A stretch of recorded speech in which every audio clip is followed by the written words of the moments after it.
Salut à tous, bienvenue dans cette nouvelle vidéo. On va parler de guerre aujourd'hui. Oui, de guerre. Nasser, Campos, Enrique, Nono. 3 shortlists différents pour le mercato d'hiver. On va commencer par les départs.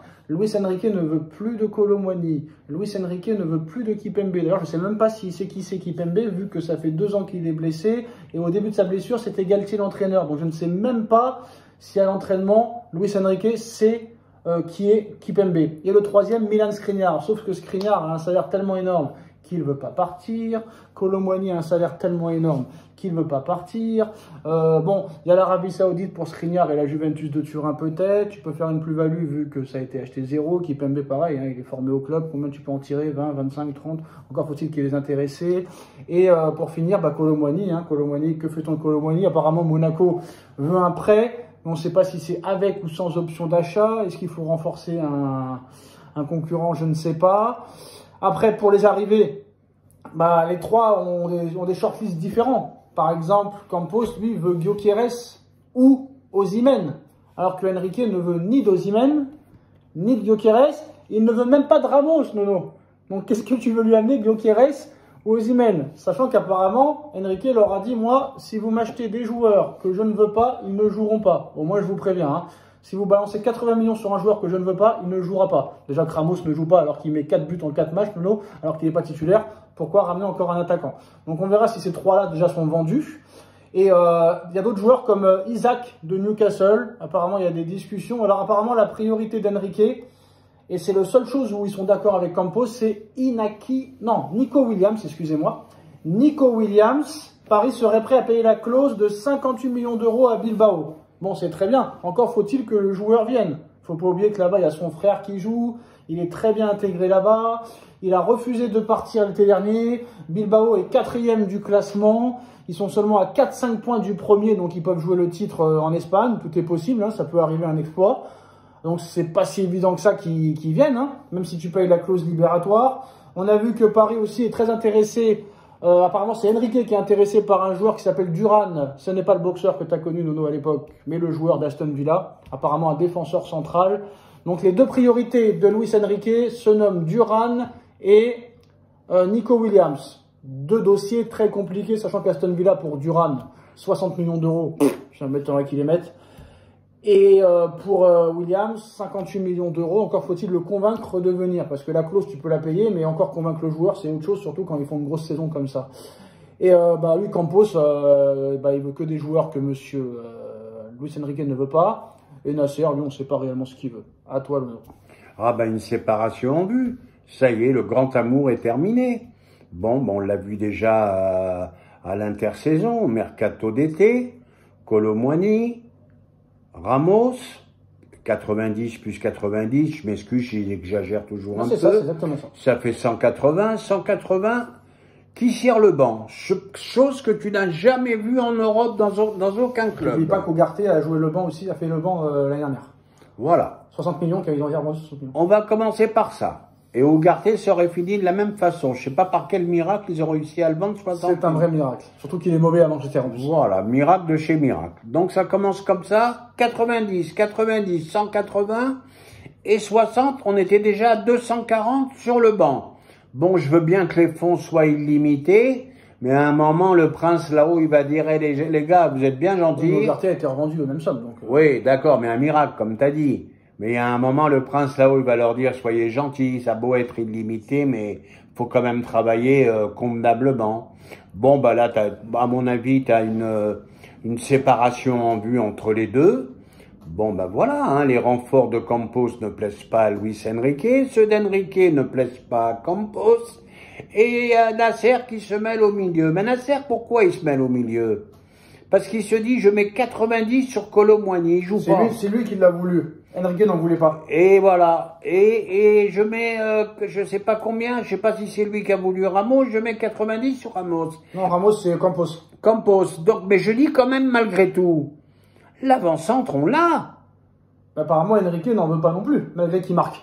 Bon, alors, écoute... parce que même Ramos, apparemment, il s'interroge sur son avenir, parce que là, il se dit, le mec, je mets 4 buts, 0 penalty sur les 4 buts là, et je ne joue pas. Alors là, je vais te dire, El Loco, c'est plus belle ça, Et surtout, Nono, c'est que Ramos, quand il rentre, il marque 1 minute après, à chaque fois. Et toujours dans des moments délicats. Et il est décisif, le gars. Soit t'es mené, et il marque pas quand tu mènes... En plus, il revient après 3 mois de blessure. Oh, je peux en placer. Oui, mais il revient après 3 mois de blessure, Nono, dis-le. On est d'accord. Alors, en plus, il marque dans les moments délicats. Il marque pas quand tu mènes 3 ou 4-0. Mais quand Guinli est meilleur aux yeux d'Henrique. Décisif. Ah bah, quand Guinli, je te l'ai dit, je te l'ai répété, c'est une affaire commerciale. Ils battent des records de vente de maillots en Corée du Sud. Et tu sais qu'il y a beaucoup de monde là-bas. Donc Nasser a donné des pleins pouvoirs à un coach que jamais avant lui en ont eu. Jamais Pochettino, Galtier, Tuchel, Emery ont eu autant de pouvoir. Enrique est là.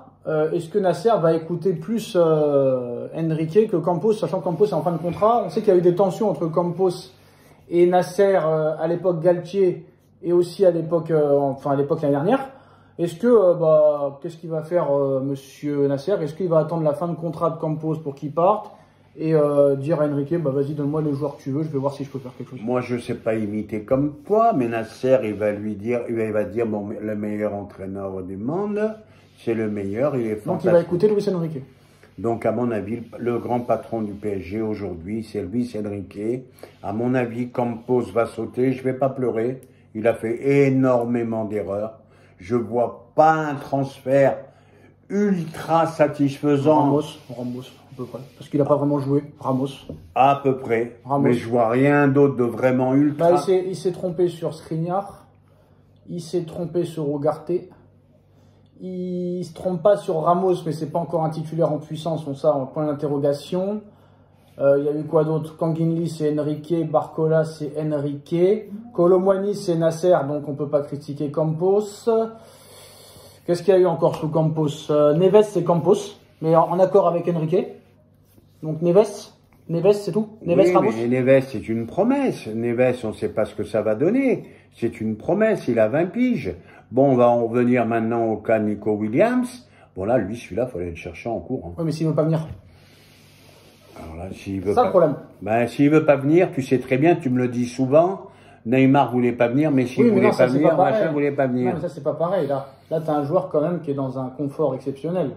Il est à l'aise là-bas, il connaît le club par cœur, il y a son frère qui joue là-bas, il joue les premiers rôles là cette année, la Bilbao en Liga espagnole. Alors que là, tu vas dans un club où un entraîneur peut ne pas te faire jouer parce que là, que le joueur soit acheté 10 millions ou 300 millions, ta place de titulaire n'est pas garantie. Alors qu'à l'époque, Pochettino, Tuchel, Galtier, Emery, t'étais acheté 200 millions, t'étais sûr de jouer. C'est pas eux qui décidaient. Tu vois la différence? Mais là, je t'annonce, Nico Williams, titulaire indiscutable, Enrique ou pas Enrique, là, il est vraiment au-dessus. Et ce Duran, là, d'Aston Villa, tu connais? Moi, je connais pas. Je connais pas, donc je voulais finir. Donc, Nico Williams, bon, tu me dis, Bilbao, il est bien, patin, coup fin, il peut jouer le titre. Quelques petits zéros en plus sur le chèque. Oui, mais apparemment, ça n'a pas suffi cet été, vu que le Barça le voulait, il n'a pas voulu. Il a voulu rester à Bilbao cet été, alors qu'il y a beaucoup de clubs qui le voulaient. Hein. Les Qataris n'ont pas fini de m'étonner. Ils sont capables de recruter n'importe qui. Maintenant, le problème, tu as raison, c'est que maintenant, il y a une mode où certains grands joueurs ne veulent pas venir à Paris. Et ça, c'est un gros problème à résoudre.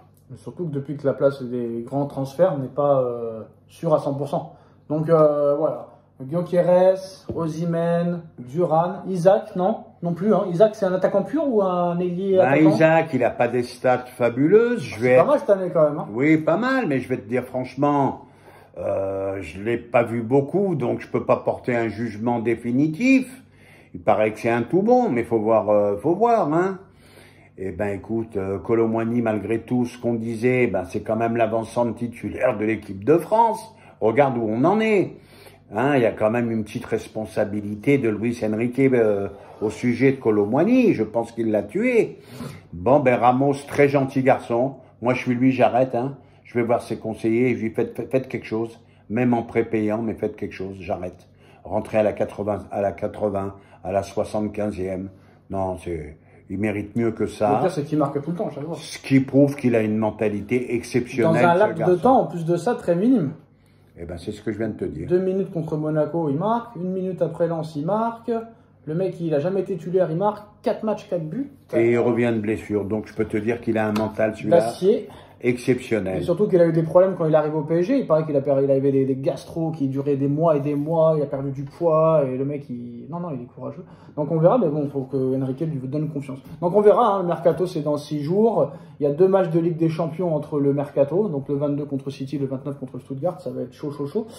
Et moi, Nono, même malgré un City faible, quand tu vois la dureté que tu as mis à Battlance, ça va être très compliqué que ce soit contre City ou Stuttgart. Le mot de la fin est pour toi. Eh ben, c'est compliqué contre tout le monde. Bravo Sacha, c'est compliqué contre toutes les équipes de Ligue 1, même si tu as 10 points d'avance au championnat. Ça a été dur contre Toulouse, ça a été dur contre Lens en coupe, ça a été dur contre je sais plus qui, contre Nantes 0-0 match nul, ça a été dur contre l'autre 0-0 Auxerre. Donc ça devient dur contre tout le monde, on est plus dominant comme avant. Donc comme tu as dit, la suite, je pense malgré tout que pour le titre c'est fait. Mais très peu d'espoir en Ligue des Champions. Et ben voilà les postos, à très vite. Tchuss. Tchuss.